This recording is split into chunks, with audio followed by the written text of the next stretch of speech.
Is your next big innovation going to come from 20-year-old technology that's already been developed?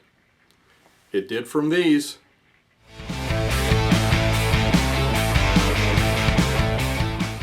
Hey, it's Don Skaggs again with Empowered Inventing TV, where we try to help you help other people by taking your great innovation, the right opportunity, mixing that with sound wisdom so you can turn them into real things like products and businesses that make money.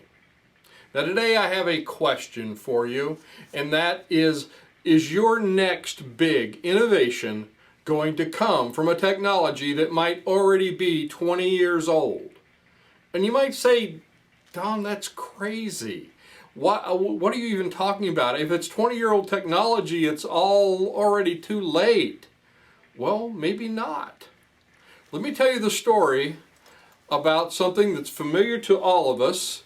And this is a computer mouse. This is a wired computer mouse, as you can probably tell. Let me get up real close so you can see it. And this is a more modern day one. This is actually one that I use a lot. It's called an Adesso. Adesso's not a sponsor or anything, but hey, Adesso, if you want to give us any love, these are really great mice. They're ergonomic. It kind of goes like that. You kind of hold your hands sideways, I guess, instead of flat like you do with a traditional mouse. But kind of like these. Really cool. Very, very different. But maybe you don't know the story of the mouse and where it came from. And you might say, oh yeah, Don, that came out with Apple. That came out with Steve Jobs must have invented that. No, actually, he didn't invent the original idea for it. The story goes back, and you may think this is really strange, but actually the idea for something that really is the concept for what we now know as a current mouse, computer mouse. It was a rollerball system developed shortly after World War II. Can you believe that? Isn't that amazing? So there's a professor, Ralph Benjamin, actually invented and made they made it classified as a military secret by the British Royal Navy. This is around the end of World War II. And he called it the Comprehensive Display System. Isn't that a nice nerdy engineering kind of name?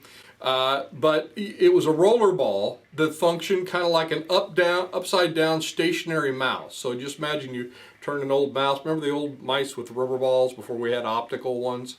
And it was the size of a bowling ball. So you had this bowling ball, and you basically move the bowling ball around, and it would move the cursor or whatever they were trying to move on a screen at the time. And I think this had a lot to do with military applications because it was never widely implemented. Obviously, this was a long time before the personal computer. Now, a similar device was developed in 1952 in Canada, but Doug Engelbart is actually the direct ancestor of what we know now as kind of the common computer mouse, the modern computer mouse. And this was in the 1960s. This was like 1961. It's like 60 years ago. So a patent was filed that expired in 1984 by actually someone named Bill English at Xerox. So this was old tech. But here's the thing. Nobody knew about it before the 1980s. Enter Steve Jobs with Apple. So Steve Jobs did this agreement with Xerox where Xerox let him actually come and see what they were working on in their research center. Well, down in the basement of the Xerox, and I love this story, it's one of my favorite stories, down in the basement of Xerox's research center, they found this old prototype, again, expired patent, for a computer mouse.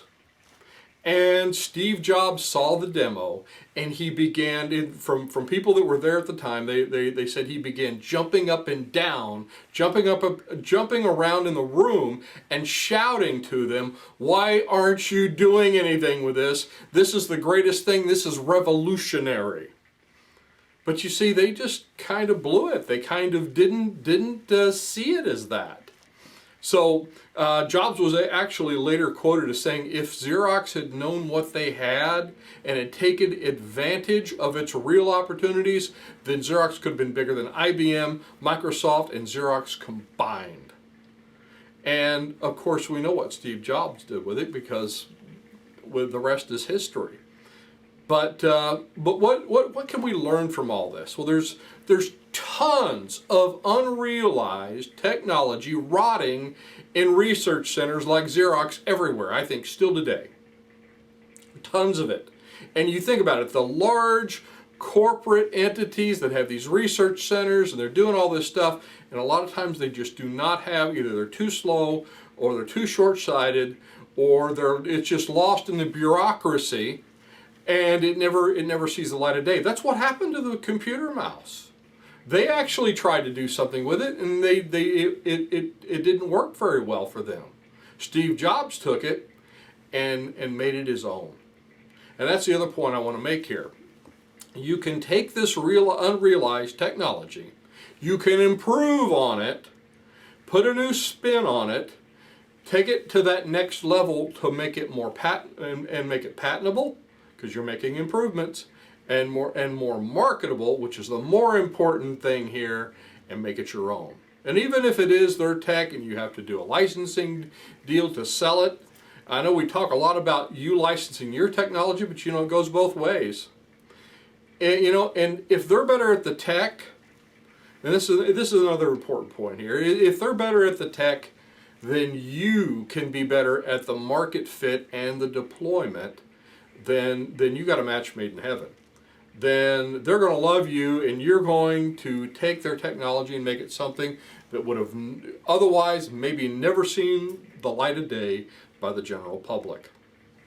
So, if you want to know more about finding that right technology that's actually going to sell, then you want to check out our Empowered Inventing Academy video class. It's a big long course that you can take in your own time, at your own pace, from your own computer or smartphone, and it's called Do I Have the Next $1 Million Idea? And it'll help you to identify certain technologies that might be the right fit. It might be the thing that you want to take off with as an entrepreneur. You want to improve as an inventor yourself and become an entree inventor and actually bring it to market. So anyway, I'm Don Skaggs. I hope this is helpful for you. This is Empowered Inventing TV. Like, subscribe, help us to build our tribe. And I will look to see you at the next meeting, workshop, maybe one of those online courses, or on the next video.